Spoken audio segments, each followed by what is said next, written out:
Bonjour les amis, j'espère que vous allez bien, que vous avez la forme, que vous en avez la patate. Très heureux de vous retrouver pour ce journal Bitcoin de ce samedi, dimanche 2 février 2025. Programme aujourd'hui les amis, une cryptosphère. Waouh, qu'est-ce qu'on a pris cher hier. Ah oui, là ça a piqué. Alors aujourd'hui il a quand même un petit peu mitigé, mais hier soir ça a été boucherie, charcuterie. Il y a beaucoup de choses à dire dans la vidéo d'aujourd'hui, avec un crypto market cap global qui a pris une cartouche. Waouh, et aujourd'hui il a failli avoir la même, tu vois. C'est pour l'instant c'est pas mal racheté, c'est pas mal maintenu, mais tu sens bien ça peut encore picoter. Les alcools ont pris beaucoup plus cher. Pour l'instant il tatoue les 38 de Fibo, on en a beaucoup parlé ces derniers jours, la dernière semaine, et on va voir si ça va tenir ou pas. On fera un petit tour du côté du Bitcoin et de sa structure. Alors lui il tient bien, lui il est bon le Bitcoin. Ah, le Bitcoin tout seul, il n'y a pas de problème.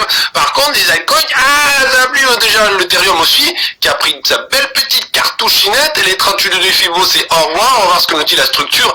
Est-ce que pour la majorité des altcoins c'est fini, enfin c'est fini, ça va continuer à tomber ou pas? Bon bah écoutez, on va essayer de répondre à la question aujourd'hui. Comme la bourse est fermée, bon on ne fera pas de macro, et on finira avec l'analyse de 5 altcoins qu'on m'a demandé, le SNX, le GRT, le Gala, le NCDT et le ENA. N'hésitez pas à mettre en commentaire l'altcoin que vous voulez que j'analyse, je vous le fais avec plaisir. N'hésitez pas aussi à nous rejoindre sur les différents réseaux sociaux, si vous voulez parler de tout ça. Je peux faire aussi quelques analyses, il y a d'autres super personnes qui font des analyses aussi, donc n'hésitez pas à nous rejoindre, tous les liens sont en description. Les amis, on va faire cette vidéo, il y a pas mal de choses à dire, je vous invite à prendre le petit pouce bleu et pipi, lui taper ses fêtes sous net, et je vous invite à prendre le bouton s'abonner à la chaîne à Foufi.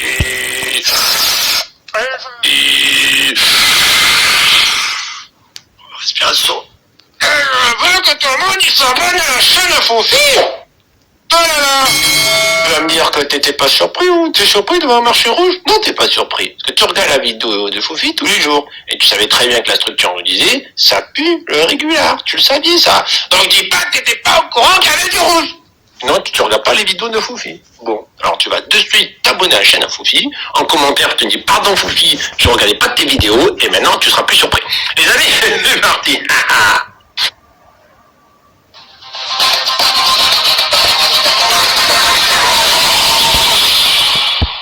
Les amis, aujourd'hui une cryptomap un petit peu mitigée, qui donne pas trop envie. Alors niveau Bitcoin plus 0,67% par rapport à hier à 67 569 $. À côté l'Ethereum 3271, ça commence à piquer déjà, plus 0,74%. Encore eux ils sont dans le vert. C'est pas le cas de tout le monde. Le BNB moins 0,65 a quand même bien tenu. BNB 591, bravo BNB. Alors côté soutenu par Binance qui peut injecter quelques milliards à des moments, et après attention il revoit plus tard, t'es quand même pas trop mal. Le Solana à 149 $. Ouh là ça commence à picoter, moins 2,64%. XRP moins 0,66 par rapport à hier. Dogecoin moins 2,10. Le Ton plus 1,22. La Cardano plus 2. Avalanche moins 2,44. Le Shiba moins 0,58. J'ai envie de vous dire, mais prenons direct ce qu'on a fait dans la semaine, parce que hier tellement qu'on a pris cher, autant regarder ce qu'on avait comme performance de la semaine. Donc tu vois, cette semaine le Bitcoin fait par rapport à la semaine dernière, ça va, moins 0,37. ETH moins 0,64, ça va. Le BNB plus 2,49, lui il est dans le vert. De suite Solana, aïe, moins 14,38% cette semaine. Donc mauvaise semaine Solana, mauvaise semaine pour XRP pareil, dans les moins 7, le Dodge dans les moins 3, le Ton qui a bien poussé cette semaine, qui est passé dans le top 10. La Cardano qui a quitté le top 10 avec un moins 10 cette semaine, moins 15 pour l'Avalanche, moins 8 à peu près pour le Shiba, Bitcoin Cash qui nous fait quasi moins 20, moins 15 pour Polkadot.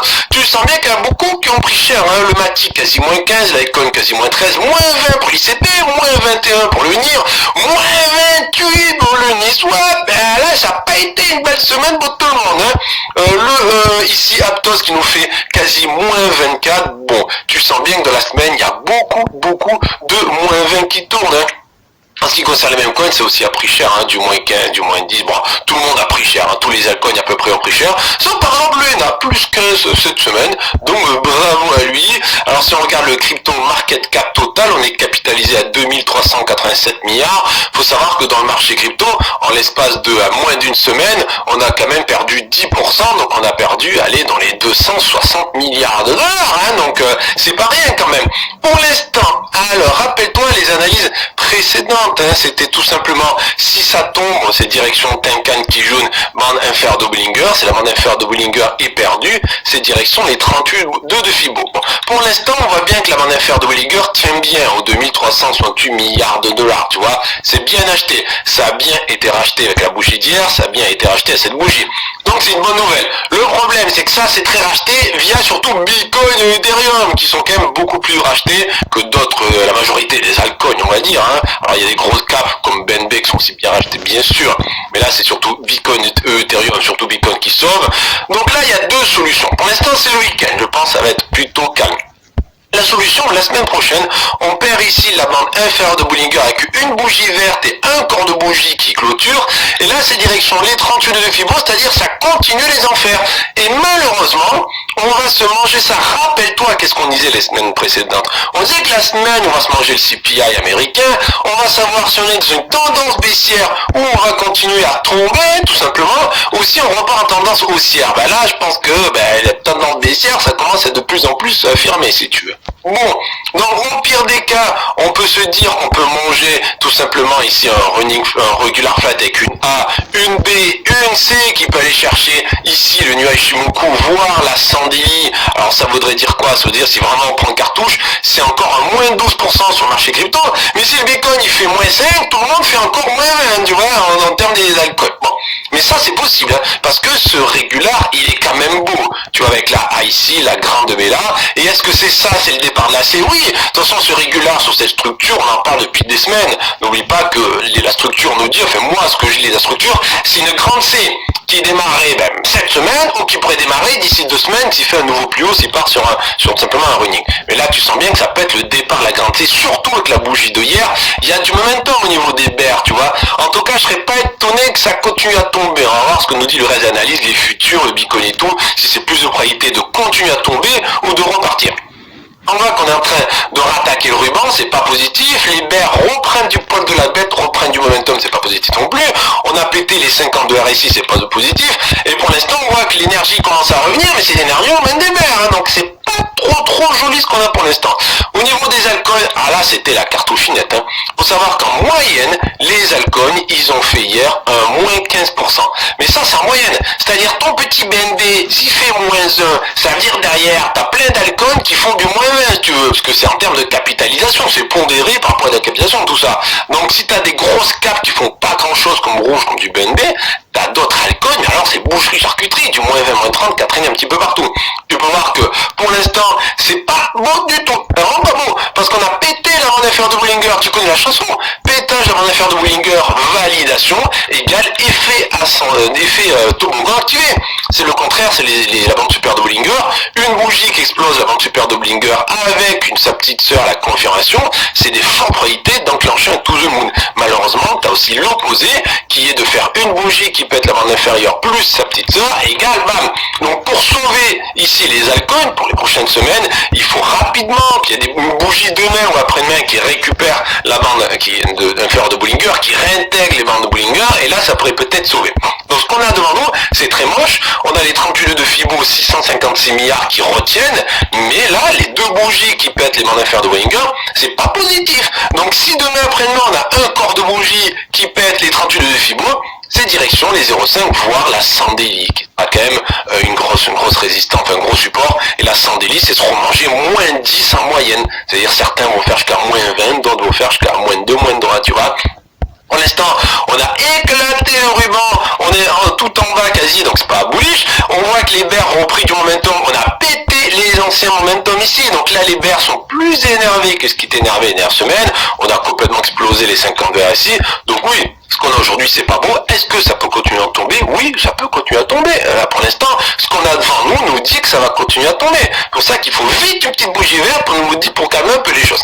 Au niveau des stablecoins maintenant, bon les stablecoins c'est limite, ça passe encore. Hier pétage la bande supérieure de Bollinger, ça peut être dramatique. Aujourd'hui on n'a pas une bougie verte. Si on avait une bougie verte qui confirmait le pétage de la bande supérieure de Bollinger, on pourrait dire ok, les stablecoins confirment que ça a une boucherie charcuterie. Mais là ça va.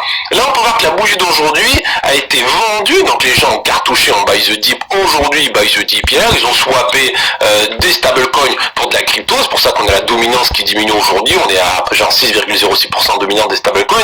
Donc là, c'est plutôt pas possibilité que demain on fasse du rouge pour les stablecoins et donc c'est juste les gens qui continuent à acheter le marché crypto, donc les stablecoins sont vendus, la dominance diminue. Par contre, si demain ou après-demain on commence à avoir une bougie verte qui pète la bande inférieure de Bollinger, ça peut partir pour une effet to the moon pour les stablecoins, donc la dominance des stablecoins monte, donc c'est-à-dire la dominance des cryptos diminue, donc les cryptos font du rouge, tout simplement. Donc là, on fait attention, parce que là, les boules reviennent ici avec du momentum, ils ont bien préservé les 50 de RSI, il y a un petit peu d'énergie qui commence à arriver, donc là, ça pète pas bon, hein, il faut vraiment qu'il y ait une petite journée verte ou deux pour nous dire, c'est bon, avec Coinbase,